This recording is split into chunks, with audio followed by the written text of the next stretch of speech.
you very much. We're going to have a little session today on the ambassadors. It's a group of people that were selected. They're doing very well. They're very far along in the process. And they're going to each introduce themselves and talk about the country that they're going to. They might say a little bit about themselves also, because people are very interested in that. We're also going to sign right now some executive orders. And Will, if you would come forward. Yes, sir. I'll start thinking about signing them, right? A few things for you today, sir. First, we have a pardon for Devin Archer. Devin Archer was a former business partner of the Biden family. He's was prosecuted relating to a fraud investigation, but notably the tone and tenor of that prosecution changed dramatically after he began to cooperate with congressional investigators and serve as a witness against Hunter Biden and the Biden family. We believe that was an injustice, and therefore we're asking you to pardon him.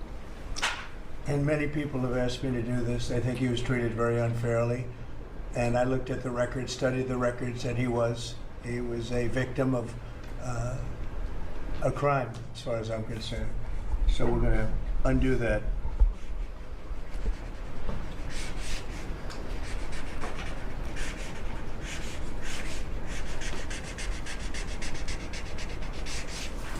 All right.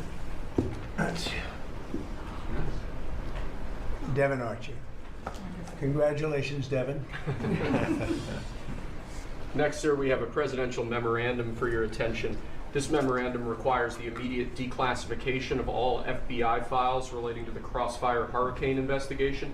This was obviously one of the instances of the weaponization of law enforcement powers of prosecution against you and others. We believe that it's long past time for the American people to have a full and complete understanding of what exactly is in those files. Which gives the media the right to go in and check it. You probably won't bother because you're not going to like what you see. But this was total weaponization. It's a disgrace. Should never happen in this country. But now you'll be able to see for yourselves, all declassified. Is that correct? Yes, sir. All declassified? Yes, sir. Everything? The FBI file with there's a classified annex, but other than that, this we'll put everything in the public eye. Is anybody going to look? Huh? What about you? You going to look?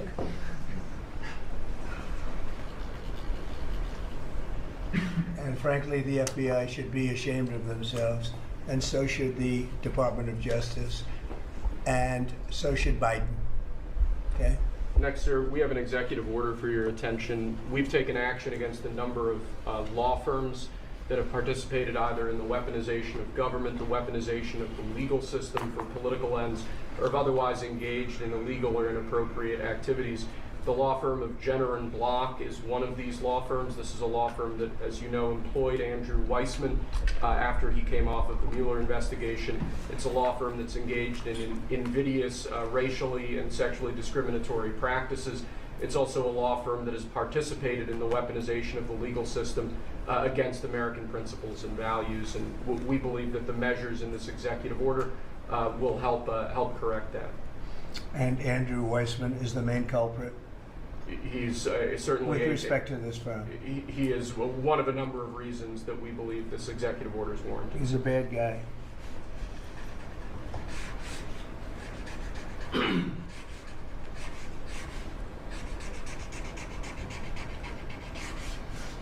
Okay.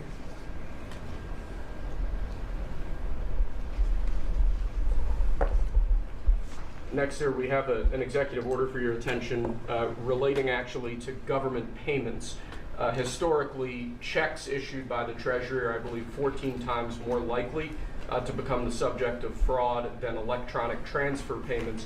This is an executive order that's going to push the Treasury Department to modernize its payment system to ensure that where possible they're using electronic methods of payment as opposed to paper checks in order to reduce waste, fraud, and abuse in the government, which is obviously an endeavor that we've been pursuing in numerous aspects of government under your leadership.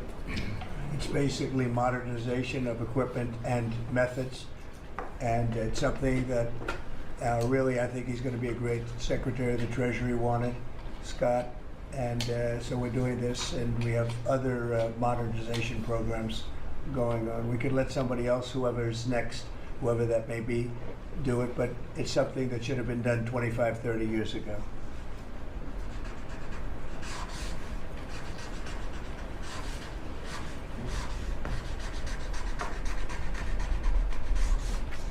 Okay.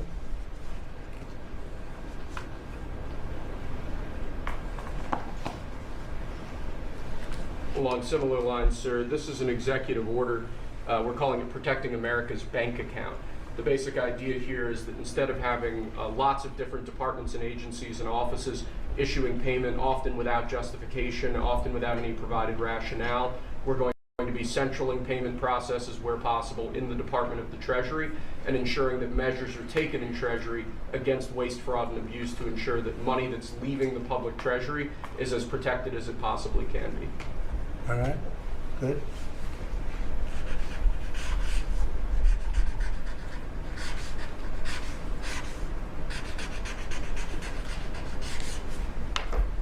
Many of these things should have taken place decades ago or longer. Lastly, sir, we have an executive order for your attention on the very important subject of election integrity. We believe that this executive order is the farthest reaching executive action taken in the history of the Republic to secure our elections. Among numerous other aspects of this executive order, this is going to cut down on illegal immigrants on the voter rolls, ensure that the Department of Homeland Security and the data that they have available is being fully weaponized to ensure that illegal immigrants aren't voting. This will include a citizenship question on the federal voting form for the first time. This executive order instructs the EAC to cut federal funding to states that don't take reasonable steps to secure their election. This calls on the Department of Justice to vigorously prosecute election crimes, particularly in states that we don't believe are in compliance with federal law around election integrity. I could go on and on for a while, sir, but the compliance with National Election Day rules, cracking down and investigating and prosecuting foreign interference in our elections, revoking President Biden's Executive Order 14019, which essentially weaponized government to corrupt and pollute our election process. There's a lot in here, but we believe that these are very important steps that we need to be taking as an administration at your direction to ensure that our elections are as secure as they possibly can be. Okay, you all understand that? Yes. Election fraud, you've heard the term. We'll end it, hopefully. At least this will go a long way toward ending it. There are other steps that we will be taking in the coming weeks, and we think we'll be able to end up getting fair elections. Perhaps some people think I shouldn't be complaining because we won in a landslide, but we got to straighten out our election. This country is so sick because of the election, the fake elections and the bad elections, and we're going to straighten it out one way or the other.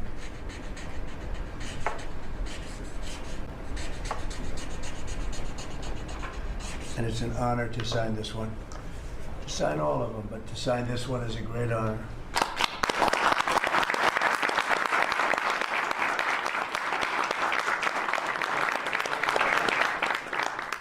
Thank you very much. Sorry, sir.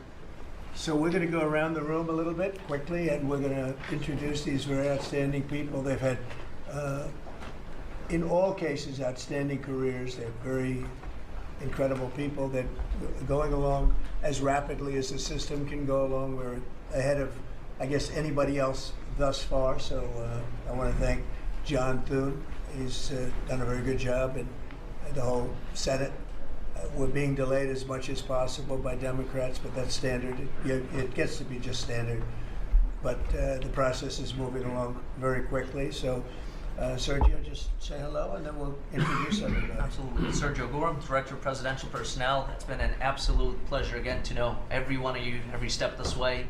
As the President said, we're at a record pace. We have more nominees today from the Senate than at any previous point, over 70, and that's a record in 2 months. And we're proud of that, and we're determined to ensure the world has America First patriots in all of our posts. Charlotte? Charles Kushner. I'm going to France and Monaco, and I'm proud to serve under the greatest president of our country. very proud to serve. Thank you. Thank you, Charlie. James Blair, honored to work here in the White House as Deputy Chief of Staff. And Mr. President, I think that all of these successful people would want to go serve the United States under your leadership is a testament to your vision and leadership. Thank you, James. I'm David Perdue. I'm going to the People's Republic of China. And it's my honor to represent President Trump, the people of America, and represent our interests and values in China. I'm Leah Campos. I'm going to represent the President in the Dominican Republic. Mr. President, thank you for the honor to serve you in the Republic. Thank you. Thank you. Mike Waltz, National Security Advisor. Look forward to working with every one of you on behalf of the President, his leadership, and the American Thanks, people. John Arrigo. I am going to the Republic of Portugal, and I'm very excited to do so and serve what I consider one of my closest friends and one of the best presidents this country has ever had. Thank you. Kevin Cabrera, nominated to be Ambassador to Panama. It truly is an honor, President, to be part of your administration. Thank you. Tom Barrack, nominee to the Republic of Turkey. Delighted and honored to be with you, Mr. President, in the host country, which is one of the most ancient in civilization, is in search for your peace, prosperity, and security program. Thank you. Good place. Mr. President. Good leader, too. Yeah, Mr. President, thank you. It's an honor. I'm Pete Hoekstra, you know that. But I am going to Canada.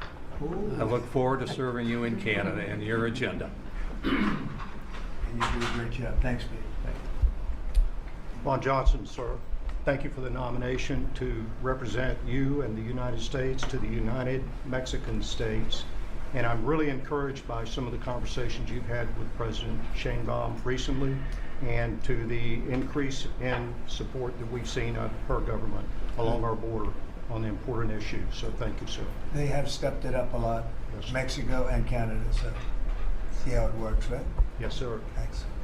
Matt Whitaker from Des Moines, Iowa. I'm proud to, as soon as I'm confirmed, go represent you at the North Atlantic Treaty Organization. Okay, thank you. George Glass, on my way to Japan. Previous administration, I served for you in Portugal. It is a great honor to be able to do this a second time. And Thank you very for much. the opportunity. Thank you, George. President Trump, my name is Ken Howry. I'm your nominee to be Ambassador to the Kingdom of Denmark, a very close partner and ally. I served for you last time for the Kingdom of Sweden. I want to thank you for the faith you place in me as your nominee to Denmark. Thank you. Thank you very much. President Trump, thank you for the honor of a lifetime. My name is Stacy Feinberg, and hopefully I'll have the honor of serving in Luxembourg. And I think that this is the greatest presidency and the greatest time in history, and it's all because of you. Thank you very much. Nicole McGraw, nominated to serve in Croatia, and it's such an honor to be here with you today and to serve you and the American people. Thank you. Thank you very much. President Trump, thank you very much for your nomination to the Republic of Chile. And let me tell you, Border Patrol agents are so thankful for everything that you've done for them. But That man knows more about the border than anybody. I'm going to tell you. Thank you. President's a great honor. Thank you. Thanks. Good luck. Mr. President, Brian Birch, if I'm confirmed, I'll be representing you at the Holy See. And Catholics are very proud of your work. Your team is doing an excellent job, so thank you. Very honored to serve. Thank you very much. Mr. President, thank you again for the honor, the greatest privilege. My name is Summer Sparkus. I will serve this great man at the Republic of Malta. Thank you, sir. Thank you, Mr. President. Joe Popolo from Dallas, Texas. Very proud to serve you at the Kingdom of the Netherlands, the very first country to recognize the United States 250 years ago. Thank you. Thank you. Mr. President, if I'm confirmed, I will be representing you in the state of Israel. It will be an extraordinary honor, and you've done more for Israel than any president in any time of its history, and we are grateful. And I'm hoping I'll get to be there by Passover. Thank you, Mike. And Mike is an outstanding guy. They all are. Mike, I think he's going to do wonders for Israel. He actually probably gets along with both sides, and that'll be interesting to see. But the world is watching you, Mike, so good luck. Thank you, Mr. President. Good luck. You're going to do well. Thank you very much. Mr. President, thank you for this great honor to serve the Republic of Italy and San Marino. I'm so looking forward to going over there and working with that great ally, and for the pleasure to serve you. Your staff has been great working with us and have done a great job, and we really appreciate them. Thank you, sir, for pushing this along. You'll have a good time.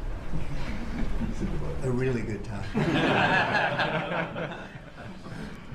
I'm Warren Stevens from Little Rock, Arkansas, and I have the honor to represent the President and the United States in Great Britain and Northern Ireland, and to be chosen to go to such an important ally of ours is I know certainly not looking forward to it, but thank you for the honor. You're going to do fantastically. These are tremendously successful people, and you two guys, and then you add on Mike. I think they have a little more money than Mike, but he's got some other advantages.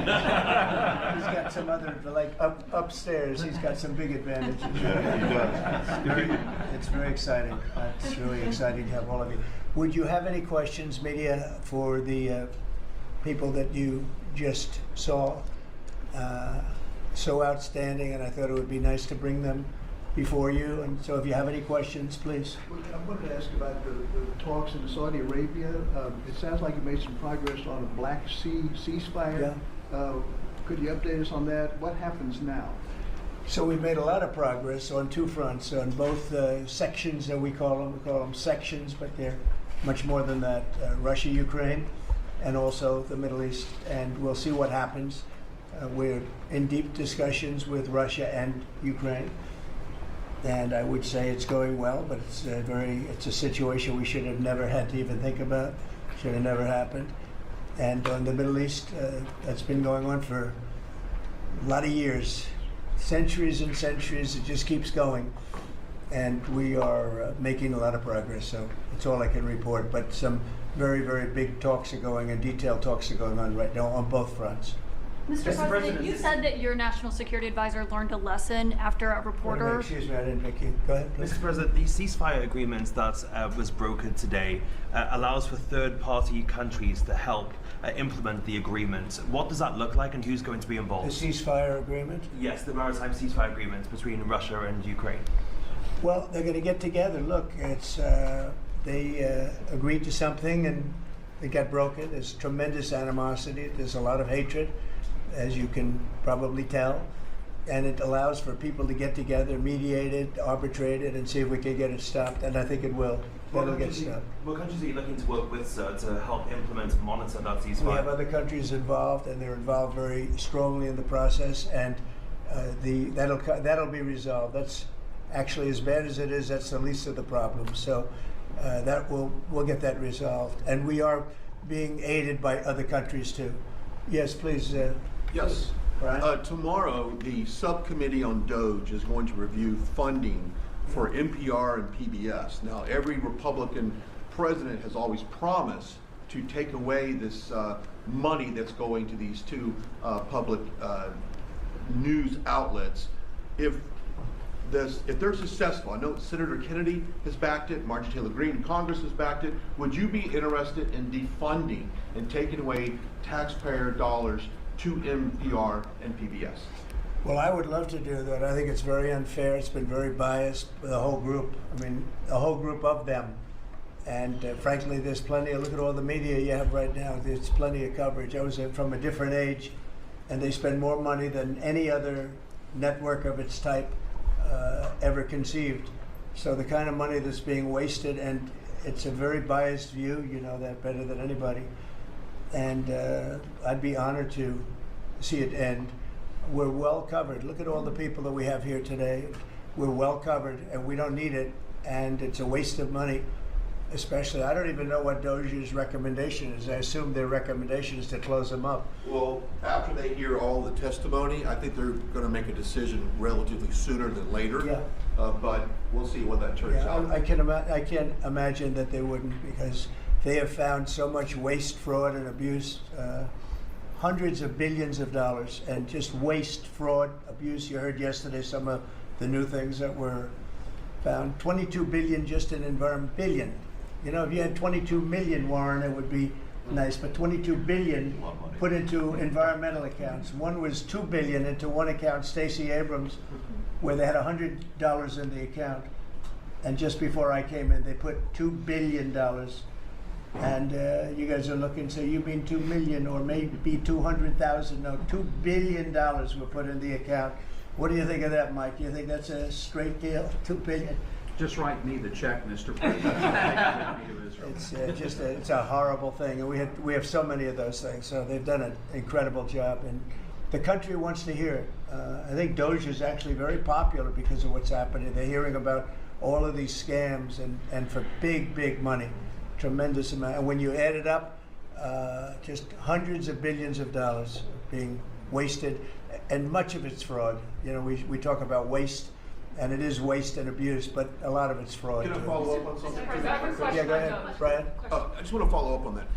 If Planned Parenthood is defunded, would you look into the harvesting of baby organs that they've done throughout the years and maybe go after some criminal prosecution on that? Well, I think you're talking about a subject that is a heated subject, and we'll look into it. We're going to look into everything, but that's certainly a subject that's been debated for a long time, and we will look into it, yeah. Mr. President, some senators have expressed hope that the White House will support a rescission package to codify some of the Doge cuts into law. Where does the White House stand on that? And are you making progress? Which package?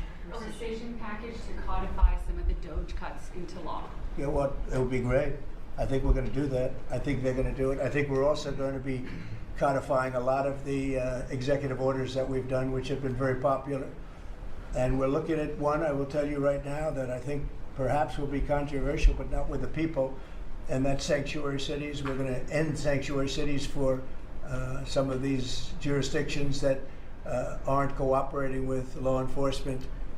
They're guarding criminals. They're taking the rights away from the citizens of this state and their city.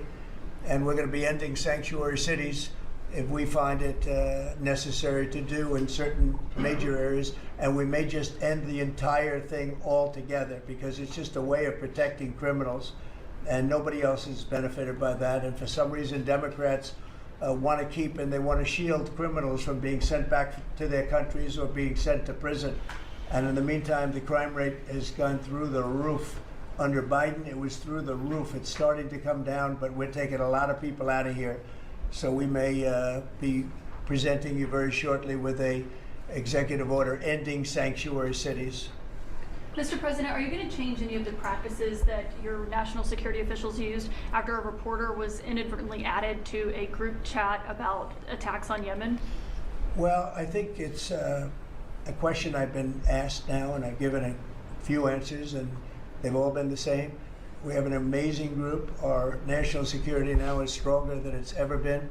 We have had a very successful, numerous attacks on that area. These are people that shoot down ships, not only our ships, ships all over the world. They're shooting down right out of the water and damaging them badly, or they're going down. They're also shooting anything that happens to be flying in the area. We hit them very hard. There was no classified information, as I understand it. They used a app, if you want to call it an app, that a lot of people use, a lot of people in government use, a lot of people in the media use.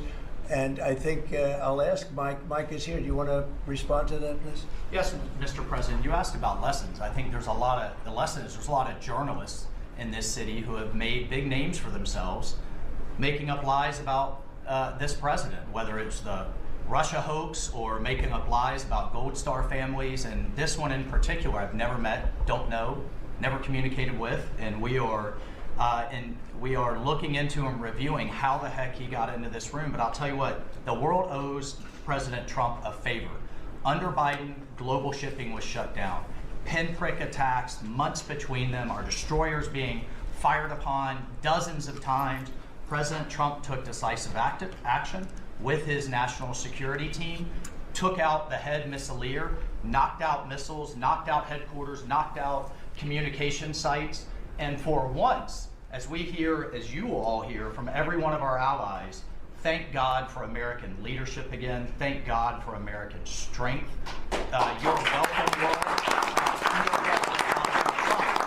and look, we had a national security team that was coordinating these efforts. As Director Radcliffe testified today, his first day on the job, he was introduced to this app on his government systems at the CIA and at the State Department and otherwise. So look, this journalist, Mr. President, wants the world talking about more hoaxes in this kind of nonsense rather than the freedom that you're enabling. And a key part of our sovereignty is open sea lanes and knocking the crap out of terrorists, which is exactly what your team and Pete Hegseth, a good friend and fellow veteran, is leading the charge on, and it's an honor. We had a very, very successful, we had a very, very successful evening, and we've had numerous successful evenings and days in that area. The Houthis are absolutely on the run. The worst of them has been killed.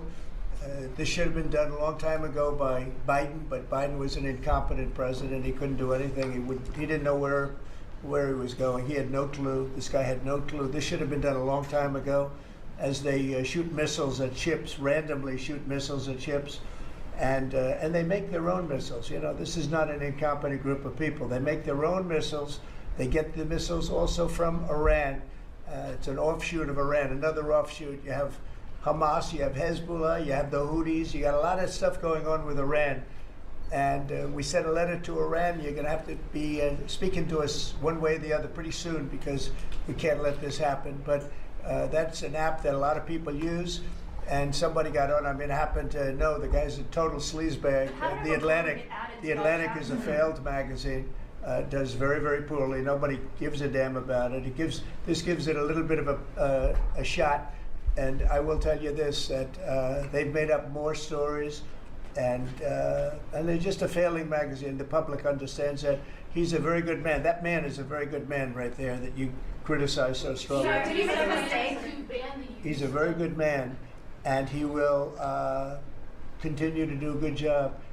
In addition to him, we had very good people in that meeting, and those people have done a very, very effective job, and you're going to see it. And it goes on, by the way. It's going to go on. And I think the Houthis wish that it didn't happen, but that's what it's all about. We have to create a safe country, a safe world, and that's what we're doing. Do you worry that national security was put at risk, Mr. President? Of senior officials using Signal. Do I plan to ban who? The use of Signal to communicate from senior officials. Well, I don't know I don't know anything about Signal. I wasn't involved in this, but I just heard about it. And I hear it's used by a lot of groups. It's used by the media a lot. It's used by a lot of the military, and I think successfully. But sometimes somebody can get onto those things. That's one of the prices you pay when you're not sitting in the Situation Room with no phones on, which is always the best, frankly. But you know, the best is to be there. In fact, oftentimes I've been in fact, just last week I was in the Situation Room with something very important, and we had a couple of people hooked up by line, and I said, cancel the line. Sorry, fellas, what you do is we'll tell you all about the meeting, because I know people do get on those lines, whether it's Signal or anything else. Yeah. So are you going to change any procedures as a result of this? Well, I mean, look, we look at everything, and you know, they've made a big deal out of this because we've had 2 perfect months. We are bringing in business. We have another one announced tomorrow, a big one, very big. Like in the history of our country, nobody's ever seen anything like it. And I think probably a lot of people are saying they started by saying it was the greatest first month that a president has ever had, and I think that's true. And now they say it's the best second month, and they had to find something. And this certainly will look at this, but the main thing was nothing happened. The attack was totally successful. It was, I guess, from what I understand, took place during, and it wasn't classified information. So this was not classified. Now, if it's classified information, it's probably a little bit different. But I always say you have to learn from every experience. I think it was very unfair the way they attacked Michael. He's a good person. The person that was on just happens to be a sleazebag, so maybe that's just coincidence. I don't know. But you are going to conduct an would it be investigation. a problem if the Atlantic released all the text messages if they're not classified? Well, I don't know. I'd have to ask the military about that, because you know, maybe you wouldn't want that. I don't know. I will say this: that from what I heard, the man that we're talking about, who's not somebody that I don't think most people have ever heard of, he left. He found it very boring, and he left early. He got off the line very early. So I can't speak to it other than that. So he's made up a lot of stories, and you know, I think he's basically bad for the country. But it's a failing venture, very failing venture. They're very upset, and a thing like this is publicity for them. But I don't think we should allow people that are very good, like that man sitting right at the end of the table who's done a great job. We shouldn't allow them to be hurt by it. Mr. President, can I follow up on that? Can I follow up on that? Are you saying you're okay with the continued use of Signal by administration No, officials for that's not what I sensitive? said. I said we'll look into it, but everybody else seems to be using it. It seems to be the #1 used device or app, whatever you want to call it, and we will certainly look. If it was up to me, everybody would be sitting in a room together. The room would have solid lead walls and a lead ceiling and a lead floor. But, you know, life doesn't always let you do that. In the meantime, the attack itself that we were talking about and discussing has been an unbelievable success. But you will conduct an investigation, is what you're saying into this. We'll look into it, Chair. Who's going to lead that investigation? I want to look that into the FBI or anything who would like do that.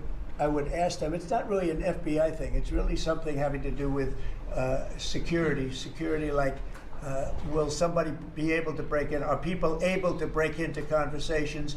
And if that's true, we're going to have to find some other form of device. And I think that's something that we may have to do. Some people like Signal very much. Other people probably don't. But we'll look into it. I think, Michael, I've asked you to immediately study that and find out. If people are able to break into a system, now in this case it wasn't that this attack was going on and nobody found out anything. And again, the person that was on, as I understand it, he left very early because he didn't find it very exciting. But I think it's something you should look into. Yes, sir, we are. We have our technical experts looking at it. We have our legal teams looking at it. And of course, we're going to keep everything as secure as possible. No one in your national security team would ever put anyone in danger. And as you've said, and we've repeatedly said, the attack was phenomenal and it's ongoing. But the media wants to talk about everything else except for the hostages you're getting out of the Middle East, Iran on its back foot, sea lanes getting reopened, peace in Europe. As we just saw today with a Black Sea ceasefire, we were just on with Steve Witkoff, myself, our team in Saudi Arabia. They want to talk about all this other stuff except for your amazing successes and the successes of your team. One of the other things, and sometimes you have to move very quickly, and there are other devices that are very good, but they are very, very cumbersome, and you're not able to use them and, from a practical standpoint. So all we can do is find out the best we have with modern technology. They'll probably get better over the years. Yeah, go ahead. Sir, on the Black Sea, so the Kremlin has said that there are several conditions that would need to be met for this agreement to happen. This includes sanction relief for banks and some companies. Did the U.S. agree to all of those conditions that they laid out? They will be looking at them, and we're thinking about all of them right now. There are about 5 or 6 conditions. We're looking at all of them.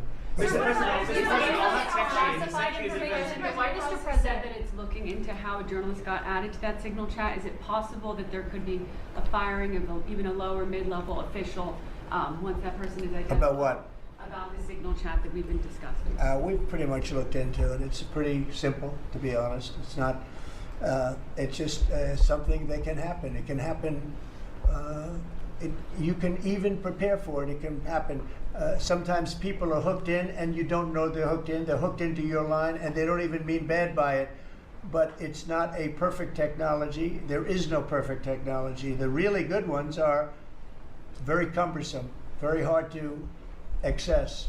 And I think we're going to look at, we always want to use the best technology. This was the best technology for the moment.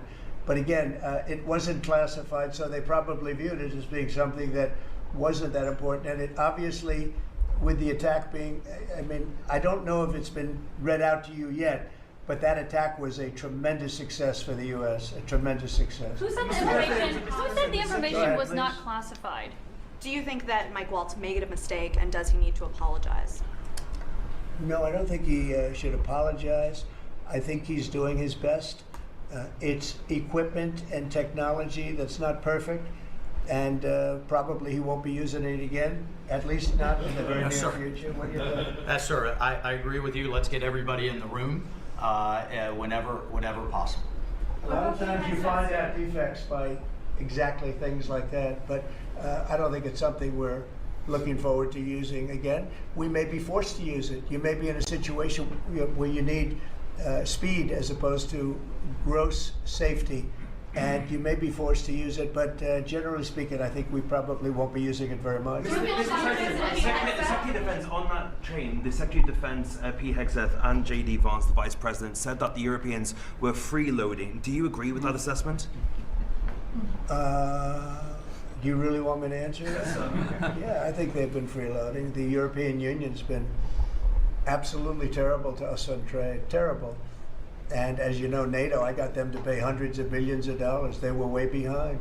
And if you look even, if you look at Ukraine, so we're in for $350 billion because of Biden. Should have never happened, this war. All these dead people should not be dead. All these broken cities that are demolished down to the ground, those gorgeous towers, the most beautiful in the world, the most beautiful spires in the world. The spires in Ukraine were said to be the most beautiful of all. Just about every one of them is lying on its side in a million pieces. It's so sad to see what's happened to a heritage. No, I think that, when they say the European Union and you could say NATO also. Look, NATO, and I don't blame NATO for this. I don't blame Europe for this. I blame Biden for the fact that he didn't make them equalize. And to this day, I said to him, you got to catch up, you got to equalize. But why are they in for $100 billion and we're in for possibly $350 billion? It shouldn't be. It shouldn't be. And you could say more important for them because we have an ocean in between. So, you know, it's one of those things. You'll be seeing Liberation Day. I call it Liberation Day in America. You're going to be seeing it on April 2nd. Didn't want to do it on April 1st for the obvious reason, April 2nd. But you'll be seeing tariffs. And I think I've been very fair. I have them set. But I think I've been very fair to countries that have really abused us economically for many, many decades. Mr. President, who told you that information was not classified? Which of your national security advisors Just told you following that? up on your comments on the economy, there is reporting that consumer confidence fell for the fourth straight month. What is your message to Americans who are concerned about? Well, I know this, that for the first time in like 50 years, right track, wrong track, we were on the right track. And I think people see that. And if you look at prices, prices are way down. You know, when I first came here, the first time I met with you people officially, they were screaming at me about eggs. I said, I've been here for a week and I'm being yelled at about eggs. Egg prices have come down 45–50% in the last week and a half. And our Secretary of Agriculture has done a great job, as you know, Brooke. She's done a fantastic job, and others working with her have done a great job. But we brought eggs down at a level that nobody thought we could get at. I inherited that situation, and I inherited a grocery situation. The groceries went way up, an old-fashioned word, but it's a very descriptive word. Groceries have gone through the roof. And I used to campaign on it. I used to say, we're going to get groceries down, and we have got it down. I watched a certain newscast over the weekend, and a congressman, Democrat congressman, said, well, Trump's done a lot, I agree. He's been great on the border, he's been great on the military, but you know, he hasn't brought prices down. That's false. Gasoline's way down. Eggs are way down. Groceries are down, very substantially, but down.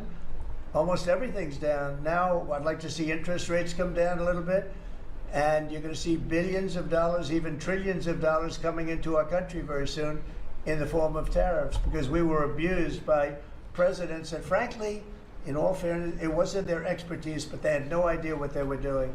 Mr. President, you say tariffs will create more jobs here in America. Oh, so yeah, sure. Which I states? Agree.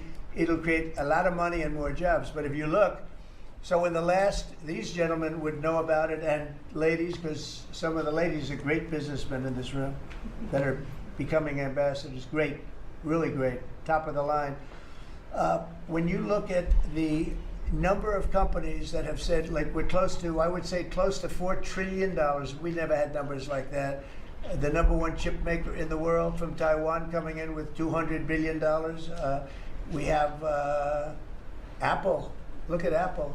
$500 billion. $500 billion. They're going to build plants all over the United States. They were all being built in China.